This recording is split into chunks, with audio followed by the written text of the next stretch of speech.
What is your name, please? My name is Judy Muso. Number 2. My name is Judy Muso. Number 3. My name is Judy Muso. Only one of these people is the real Judy Muso and is the only one sworn to tell the truth. Now, let's meet our panel. Film and television producer, David Niven, Jr. Actress and recording star, Gloria Loring. The Baryshnikov of football and NFL Hall of Famer, Swann. And to tell the truth's very own, Carlisle. And here's the host of To Tell the Truth, Elliott.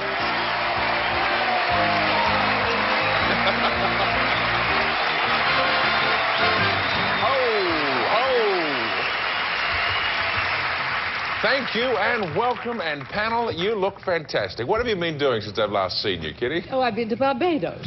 Really?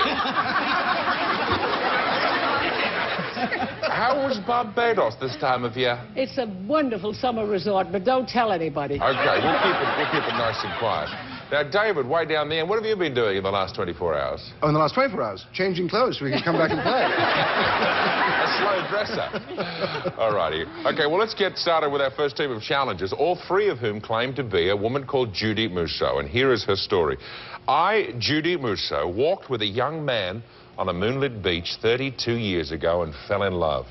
But as in Romeo and Juliet, my father disapproved and we were separated. During the years, we each married, had families, divorced, and ended up single. Unbeknownst to each other, we joined the same telephone dating service.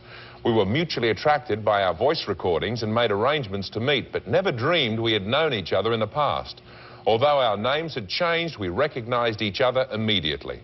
This was my first love from that moonlit beach. 6 hours later, Bill asked me to marry him. Signed, Judy Muso.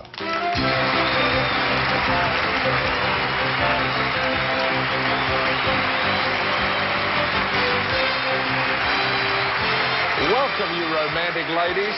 And we'll be right back with our love story after this. Don't go away. Welcome back to Tell the Truth. All right, panel, these three people all claim to be Judy Muso. So let's start the questioning with Kitty Carlisle. Thank you. Number 3, did he still have what he had when you loved him? Absolutely. Once I looked into those eyes, I couldn't... Number 2, what was it that you loved most about him that he still had? He had a wonderful mind and a personality. Thank you. Number 1, how far apart did you live when before you met on the telephone dating service? Well, I was still in South Carolina, and he had been moving all over the country. He was in the Army.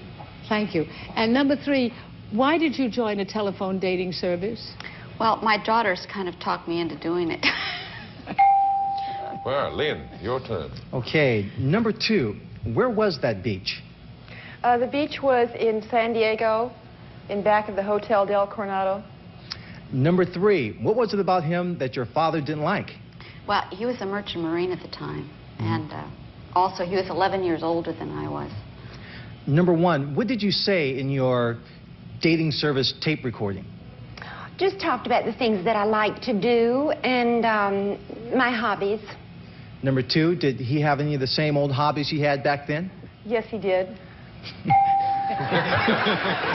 Effusive, aren't they? Gloria. Number 1, what was it about his voice recording that most attracted you? Well, he has a very pleasant voice, and I like the things that he said, and he laughed a lot. Number 3, is your father still alive? No. Unfortunately, he died a year after we broke up. Number 2, if your father were still alive, would he approve of this man now, do you think? Yes, I'm sure that he would.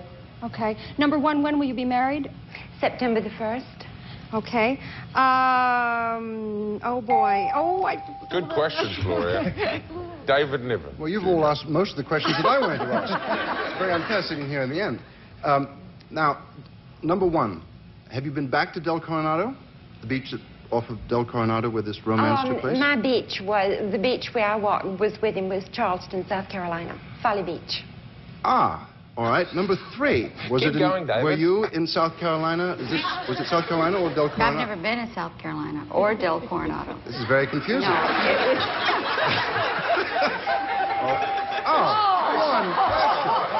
Oh, fun watching you struggle. Time's up, panel. And no, David did get as much as everyone else, despite what he says. And it's time to vote for either number 1, number 2, or number 3. A team of challengers will receive $500 for each incorrect vote with a guarantee of $1,000. And if the panel is fooled completely, the team will receive $3,000. And panel, are you ready to cast your votes? And if you are, Kitty, would you begin? Well, I don't think it's number 1 because although she's got a southern accent and it was South Carolina, but number 2 doesn't look like the sort of person who would join a dating service. I think number 3 was talked into it by her daughter, so I voted for number 3. All righty. Intuition working. Lynn. Great difficulty on this one. I couldn't tell a thing by the answers. I couldn't tell a thing by the questions. So I'll go with my gut instincts. Right.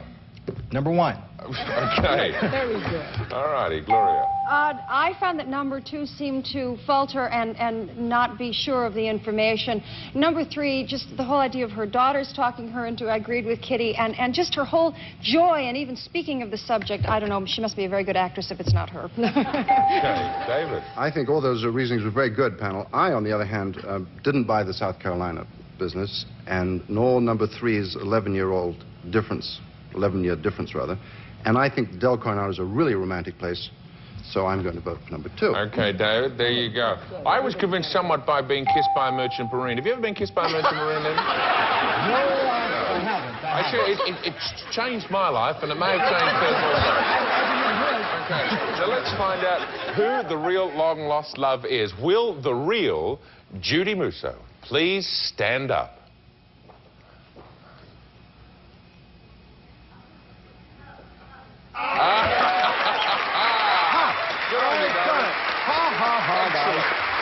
Excellent. And let me introduce you to the groom-to-be, Bill Vogue. Bill, come on down. Here he is.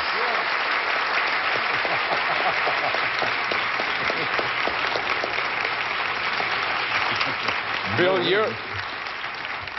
was she still the same girl you remember kissing 30 years ago? Oh, yes. Love it. Did you dream about her while you were away? I thought of her many times. Many times. Well, you look very happy together, and we're really glad you shared that happiness with us. Thanks for joining us. Thank you. And let me introduce you to the imposters. Number 1, you've got 1 vote. What do you do? Who are you really? Well, I am from South Carolina. My name is Babs Meyer, and I'm a freelance writer and a housewife and mother and grandmother. You spin a great story. Number 3, 2 votes. And what do you really do? My name is Patricia Teeter, and I'm a party planner. I have my own business, and I'm still looking for my Prince Charming. Well, good luck. Keep kissing those frogs. Well, there were 3 incorrect votes at $500 a vote, so your team will receive $1,500. And again, thank you all for being on To Tell the Truth today. After these words, we'll be right back with a man who's a real loser. We're back with To Tell the Truth. Let's meet our next team of challengers. Number 1, what is your name, please? My name is Larry Coker. Number 2. My name is Larry Coker. Number 3. My name is Larry Coker. Now, it's up to you, panel, to locate and identify the real Larry Coker, and here is his story. It's fascinating. I, Larry Coker, am not the man I used to be. Not too long ago, I weighed 750 pounds, and these pants really fit me. For a snack, I would devour 4 hamburgers, bags of potato chips, half a dozen donuts, and a cherry pie. Every morning, it took 5 minutes for my family to pull me out of bed. Then one day, I made a New Year's resolution: start dieting. From all the diets I'd ever been on, I made up my own weight loss plan. I went from 6,000 calories a day to 600. Now, 585 pounds later and lighter, I work with overweight kids to help them turn their lives around. Signed, Larry Coker.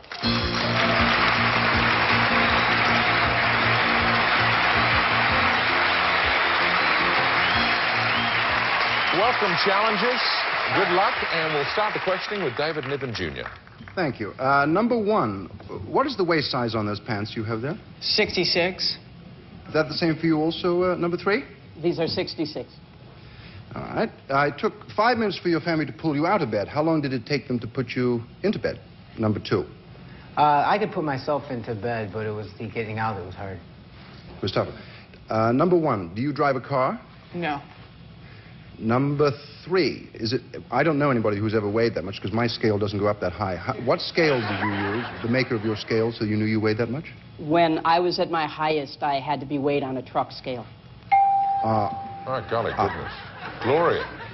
Number one, did you have a doctor during this time that you weighed that much? Yes, the whole time. Number one, did your doctor inform you of the great danger that you were in, and did that have any effect on you? Or? A lot. After a while, it started to sink in. Yeah. Number two, what was the final straw for you that turned you around? I think when I realized that if I didn't start pretty soon, I was going to die, I was also told of a kidney dysfunction. Number three, what ailments did you have physically? The only trouble I have now is I have some trouble with my knees and my ankles. What about at the time that you weighed 750 pounds? I didn't have any physical ailments. You had no other than some back pain. One can imagine. Lynn. Well, I haven't seen a 750-pound lineman, but I've seen offensive lines that have been 750 pounds. Number one, what was the most extreme diet you were on? Most extreme diet was the Stillman water diet. Mm-hmm. Number two, did you drive? I didn't at the time, no. Okay. Number three, who cooked for you? My mother. Oh, poor woman. Poor broke woman. Number two, did you have any cosmetic surgery? What happened to all the extra skin? I had to have a series of 3 operations, at the end which I have currently had 1. Okay, Kitty Carlisle. Number three, how did this start? I started gaining weight as a child. And eating like that? Yes, not so much, but often. Number one, what did you have for dinner when you were on your diet? Well, dinner would last a very long time. Oh, I'm sorry, on my diet, vegetables, skinless chicken, water. The usual, thank you. Yeah. Number two, did you work? I had on and off jobs, but I was rejected a lot. Number three, what did you... I'm sorry, Kitty, time is up. Now, it's time to vote for either number one, number two, or number three. Now, our team of challengers will each receive $500 for each incorrect vote, with a guarantee of $1,000. And if the panel is filled completely, the team will receive $3,000. Now, panel, are you ready to cast your votes? And if so, David, could you begin? I will. Number three came up with the fact that he weighed himself on a truck scale. I found that a little hard to believe. And number two talked about the Stillman diet. I tried that. That didn't work terribly well for me. So that leaves number two. So Okay. we're going to go for number two. All righty, Gloria. I observed something when they were up there with the original affidavit, and number two was kind of shaking his head like, wow, this is really wild, almost as if it were a surprising story to him. And number three just has a kindness, as if he's been through a lot in his eyes, and I'm going to trust my instinct about that, and there it goes, number three. Those big round baby blues. Okay, Lynn. Well, I don't know. Number two's haircut is a little bit too young for me. I just don't think he probably would go from that kind of weight to that kind of haircut. Too much of an extreme. It just doesn't work. Right, doesn't okay. work. It's a good concrete Good concrete It's answer. not a fat fashion statement. Number three, you know, if you're losing that much weight, maybe you wouldn't get down. But, you know, this guy is an extremist to a certain degree, so I think he'd get really thin. And, you know, I like number one, Okay. so I voted for number one. Okay, Kitty Carlisle, huh? Well, I don't believe it's number two because he is too young and his face hasn't seemed to have changed at all. It could be number one, but I had to vote because the biggest pants up there, the widest spread up there was on number three. So I voted for number three. Right. Well, the votes are all in, and as you can see, it's standing at 1 vote for number one, 2 votes, oh, sorry, 1 vote for number two and 2 votes for number three. Let's find out now who the real thin man is.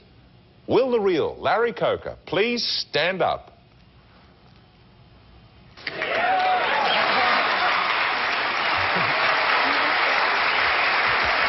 David, you've done it again. You've done it again. It's amazing.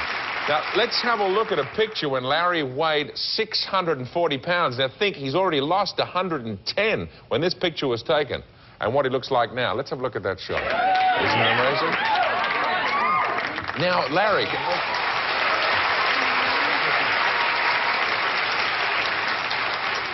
What was the one huge change it made in your life, above all others, for you? I think finding Jesus Christ. Really?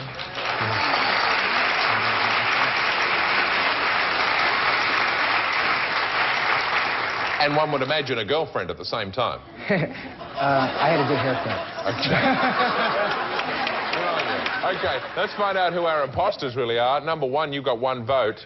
What are you and who you do? My name is Patrick Reynolds, and I'm a traffic school enrollment counselor.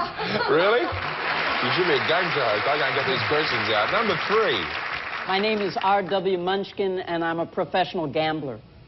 Kindness in his eyes. But yeah, right. A very risky bet for Gloria. Don't play poker with this dude. He'll take you. Okay, well, there were 3 incorrect votes at $500 a vote, so your team will receive $1,500. And thank you very much, all of you, for being here today on To Tell the Truth. Thank you, Larry. We've added something new on To Tell the Truth. It's called One-on-One, and we'll be back to play it with someone from our studio audience right after this.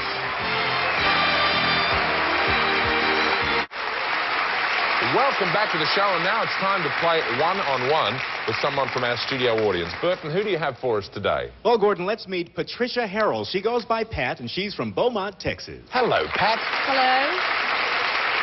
Here's your chance to play, Patricia, a game called One-on-One. I want you to meet a lady who has 2 stories to tell you. Gail Beals. Welcome, Gail.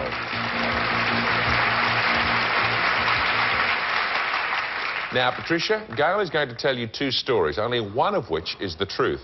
If you can spot the true story, you'll win $500. Now, Gail, what's your first story? I was the first woman to become a commanding general in the United States Marine Corps. Now, that may or may not be the truth. Remember that, Patricia. Let's listen to Gail's second story. I'm an Ursuline nun, and I won the largest lottery jackpot in the United States for a total of $67.7 million. Okay, so now the panel is here to help you try and win the money. Patricia, they're going to ask one question about each of those stories, and we'll start the questioning on story number 1, that of the general, with Kitty Carlisle. Thank you. Are women Marines allowed to go into battle? No, they're not. Lynn. How many men did you have to step on to get the job? Never counted. Gloria. What is a chicken kernel? That's a full colonel. Wears an eagle. How many years did it take you to become a commanding general? Well, from 1954 to 1988. So, whatever that. Okay, Patricia, you've heard Gail's first story in the questions. Now story number 2 about that of the nun winning the lottery, and Kitty again. Oh, thank you. I'm sorry. What did you do with the money? We're still deciding that, but some of it will go to my order. Okay, Lynn. Do you have to wear a habit? No. What state did you win the lottery in? New York State. And David. Are you still playing the lottery? Yes, certainly. Okay. Wouldn't you? Absolutely. Okay. All right, now, Patricia, you've heard the cross-examination and the answers to both the questions. In your opinion, is Gail the first woman commanding general in the United States Marines, or is she a nun who won $67.5 million in the lottery? Well, her answers were very direct and to the point, and because of that, I think she's the first woman commanding general in the U.S. Marines. Okay, now, if you're right, you win $500. Gail, what's your true story? To tell the truth, I am the first woman to become a commanding general. Congratulations, Patricia. You won $500. And thank you for playing One-on-One. And Gail, how many whimpering men do you have under your command? All the ones you stepped on. Well, the total command, there was about 7,000 to 8,000 Marines. And you're retired now? Yes, on the 1st of June. Okay, congratulations. A service to your country. Thank you very much. And we'll be right back after these words. Good one. Good one, man. Excellent. Welcome back to Tell the Truth, and congratulations, David Niven Jr. Everyone a winner. Well, thank you. Hey, didn't he do well today? Didn't he? Excellent. Thank you, thank you. Well, it was such fun, and the contestants were just terrific. And Kitty, will we see you again tomorrow with those beautiful jewels? Oh, I hope so. I hope so, too. I'll be right here. Okay. To the thieves watching, don't worry, they're insured, and very nasty men hold guns all night over them. We'll see you again tomorrow at the same time. Cheerio. I remember the first time I saw Chuck. It was a Monday. Did you know Chuck's a Pisces? I'm a Pisces, too. Lingo. It's not just a word game, it's an obsession. Tonight at 7 on GSN.